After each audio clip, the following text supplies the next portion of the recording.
So ever since I was 6 years old, I wanted to be an educator. And when I was in school as a young child, I liked school, but I was often bored in classrooms. When I became a teacher, one of my main goals was to make school interesting and exciting. And so as soon as technology came into schools, I started using technology to make school more interesting and exciting for students. And then about 5 years ago, I went to a conference in Massachusetts called the MassQ Conference. And an educator named Liz Davis gave a presentation on Ning, a closed social network. And I was just fascinated by what Ning enabled Liz and her colleagues to do with students. Essentially, it gave more students voice.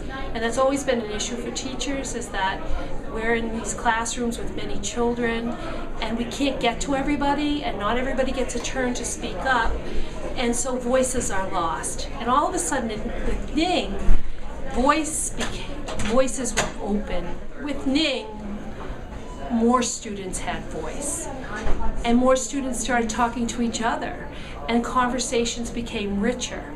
So I went back to my 4th grade class, and Liz had been using Ning with high school, and I started a Ning with my 4th graders, and I just loved it. I loved that I was able to communicate with them all the time, answer their questions more readily.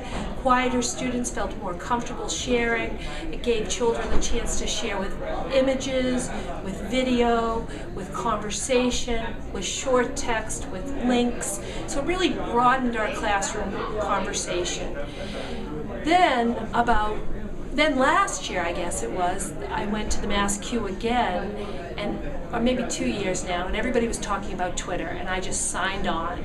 Because one thing I've learned about technology is the best way to get involved is to just jump in and play around with it.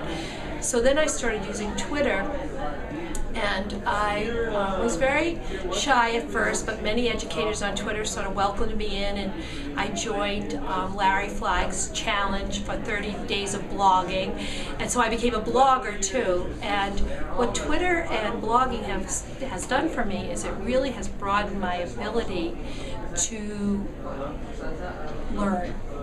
And I have learned so much about teaching.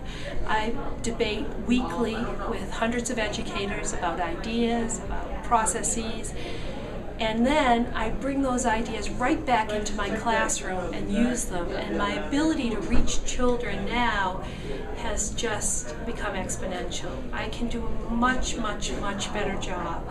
I have so many more tools available to me. And my students also continue to use Ning, which is a closed social network, for their conversation and growth. So as you can see, I'm a real advocate for social media and the growth and potential it has in education for what I call best effect for all students.